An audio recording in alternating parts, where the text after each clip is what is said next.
ناظرین السلام علیکم۔ ناظرین، ہمارا جو آج کا ہیڈنگ اور سبجیکٹ چل رہا ہے اس کا یہ دوسرا ویلاگ ہے۔ پہلے ویلاگ میں ہم نے جو رائٹر ہیں معارف الحدیث کے مولانا محمد منظور نعمانی ان کا تعارف کرایا ہے، اور اسی پر ابھی ویلاگ ہمارا چل رہا ہے۔ مولانا محمد منظور نعمانی رحمۃ اللہ علیہ کا دور تھا 1905 سے لے کر 1997 تک، یعنی کہ 1905 میں پیدا ہوئے اور 1997 تک، یہ ہم پہلے ویلاگ میں بتا چکے ہیں۔ تھوڑا اور اسی کو ڈیٹیل کر کے ان کی روشنی ڈال رہے ہیں ان کے زندگی پر۔ ناظرین، اس میں انور شاہ کشمیری کا ذکر ہے، وہ ہم تعارف کرا چکے۔ ندوۃ العلماء کا ذکر ہے، وہ بھی بتا چکے، دارالعلوم ندوۃ العلماء۔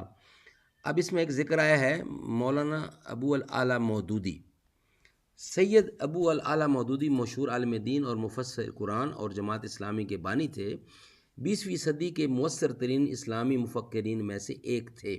ان کی فکر، سوچ اور ان کی تصانیف نے پوری دنیا کی اسلامی تحریکات کے ارتقاء میں گہرا اثر ڈالا اور 20ویں صدی کے مجدد اسلام ثابت ہوئے۔ مولانا مودودی وہ دوسرے شخص تھے جن کی غائبانہ نماز جنازہ کعبہ میں ادا کی گئی۔ پہلے نجاشی تھے ان کی ادا کی، دوسرے یہ تھے۔ ناظرین، ہمارا ہیڈنگ چل رہا ہے مولانا محمد منظور نعمانی، چونکہ یہ ذکر ہے کہ یہ ان کے ساتھ ان کی گہرے تعلق تھے، اور یہ جماعت اسلامی میں تھے سیکنڈ نمبر پر نعمانی صاحب، پہلے نمبر پر ابو الاعلیٰ مودودی صاحب، دوسرے نمبر پر یہ تھے۔ لیکن یہاں ذکر ہے کہ اختلافات کی وجہ سے انہوں نے چھوڑ دیا ان کو۔ جماعت اسلامی ایک اسلامی تنظیم ہے اور سماجی اصلاح پسند تحریک ہے، جسے برطانوی راج کے دوران 1941 میں اسلام پسند مذہبی عالم اور سماجی اور سیاسی فلسفی ابو الاعلیٰ مودودی نے قائم کیا۔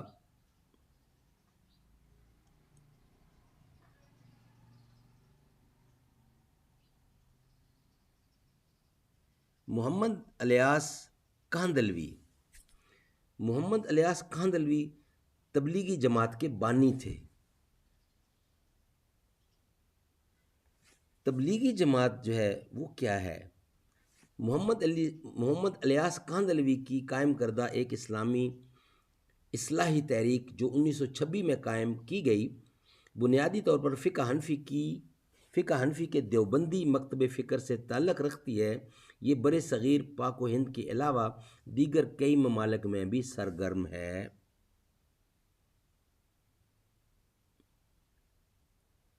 ناظرین، رابطہ عالم کیا ہے؟ رابطہ عالم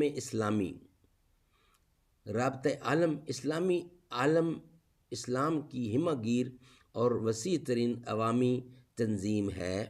عالم اسلام کے بائیں ممالک کے ممتاز عالم اور داعیان دین کا ایک نمائندہ اجلاس 14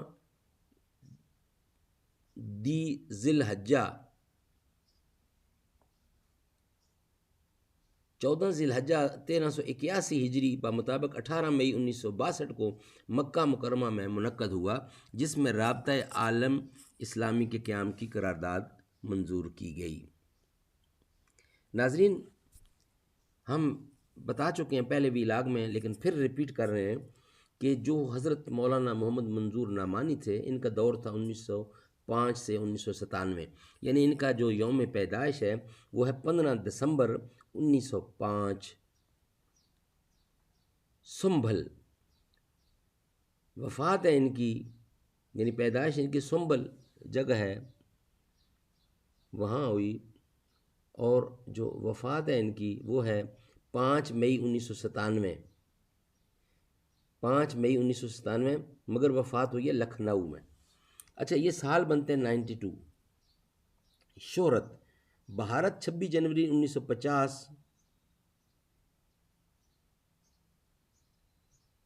ڈومین بھارت۔ اولاد: عتیق الرحمن سنبھلی، سجاد نعمانی۔ مادر: علمی، دارالعلوم منو، پیشہ محدث۔ یہ ان کا بارے میں ہے، انشاءاللہ ابھی ان کا کافی ڈیٹیل میں ہم جائیں گے۔ مگر اس کو ہم نیکسٹ ویلاگ پہ چھوڑتے ہیں، جہاں ہم بیان کریں گے ان کی ابتدائی زندگی اور تعلیم۔ ابھی ہم نے ان کے بارے میں دوسرا ویلاگ پیش کیا، انشاءاللہ تیسرے ویلاگ میں ان کی ڈیٹیل پیش کی جائے گی۔ اللہ تعالیٰ سمجھنے کی توفیق عطا فرمائے، اللہ تعالیٰ ان کی قبر کو منور کرے، بہت بہترین انسان تھے۔ السلام علیکم ورحمۃ اللہ۔